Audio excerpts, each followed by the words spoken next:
I remember the first time I ever saw an ad for a doctor's office. I was in high school. It was the early 90s. It was about the time that I had started thinking about becoming a doctor myself. And it was weird. It's hard to wrap your head around it now, but from 1910 until 1980, doctors weren't allowed to advertise their services. And it wasn't very common for quite a while after that. Our professional societies thought of advertising as being the realm of charlatans and snake oil salesmen. People who wanted a legitimate medical practitioner had to either ask their friends or go look in the yellow pages.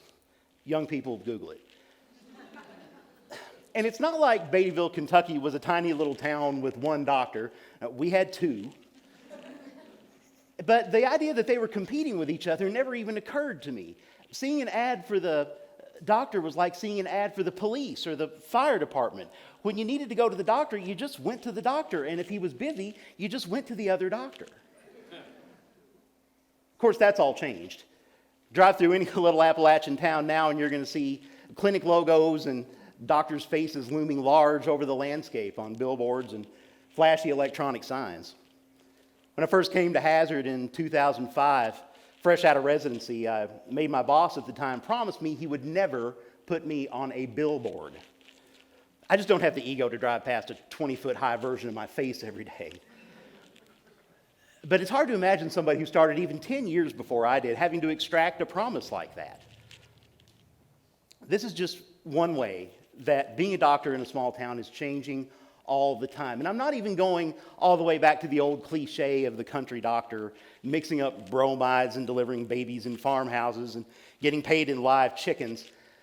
No, I mean somebody who started their practice 20 years ago and is practicing in a completely different world now than they were then. And it's hard to even imagine what it's going to be like 20 years from now. The biggest part of my job these days is teaching young doctors. And a few years ago, I took over a portion of our curriculum called community medicine. When I was putting this together, I thought, I can teach about what the doctor's role in the community is now. And I can teach about how that's changed up until now. But I wanted to go further than that. I thought, what can I teach them about being a doctor in the community that is still going to be true 3 years from now when they're out in practice on their own, much less 10 or 20 years from now? What are some constants about the doctor's role in the community that we can count on and maybe build some values around? The first constant that I came up with is that the small-town doctor has a rare, broad view of the community as a whole. If you're a doctor in a larger city, you probably see patients who mostly come from a particular demographic, or at least a particular neighborhood. But the reality of small-town practice is that our doors are open to everybody, and eventually, everybody comes in. It's hard to imagine a profession that works with a broader swath of the community and interacts with them in such a meaningful way. That means that as long as we're paying attention, we're probably in a better position than anybody to see what's going on in the community and to know the kind of problems that people are facing from day to day. One of the most fun parts of our community medicine curriculum is we have a focus on local nonprofits and advocacy groups. I take our residents on site visits to these organizations. They learn about how they work, they meet the people behind them, and they learn about what they're doing to define and solve the problems that people are facing every day. We count on groups like this every day in our practice. They serve our patients with big things like food and counseling and housing, to small things like getting rides to their doctor's appointments.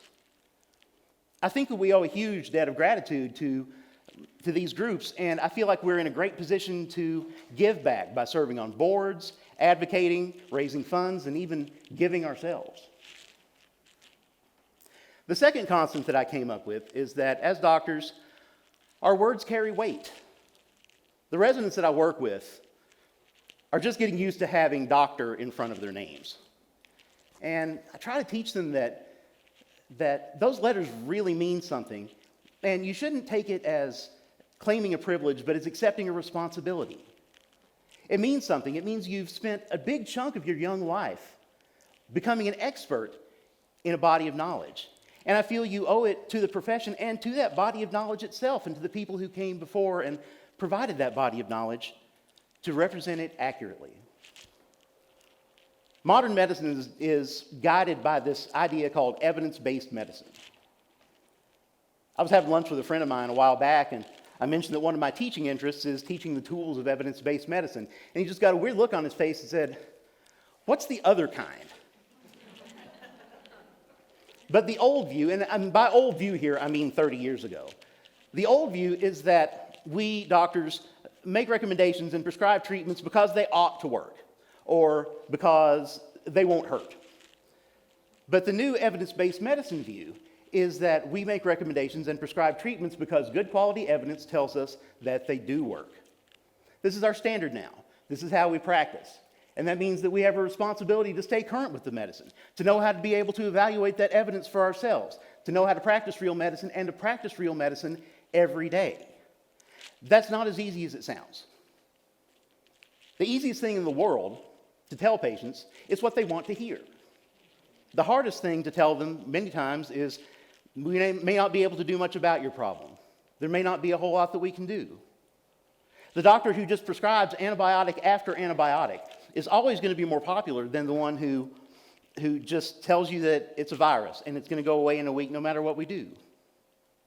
But if we want our words to continue to have weight, that means we have to use them responsibly, even when it's hard, especially when it's hard. The third constant is that we have much to give. And I'm not just talking about money, though, to be clear, I'm also talking about money. I believe that doctors who practice locally should also spend locally. They should hire locally. They should donate locally, invest locally, and above all, they should live locally. But I'm not just talking about money.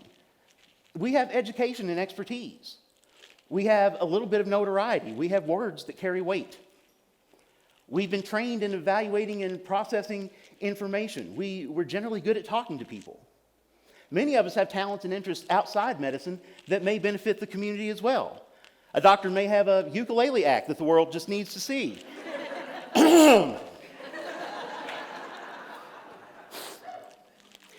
It's easy to disengage. We doctors aren't always left with a whole lot of time and energy at the end of the day. We get cynical because mostly people come to see us when they have problems.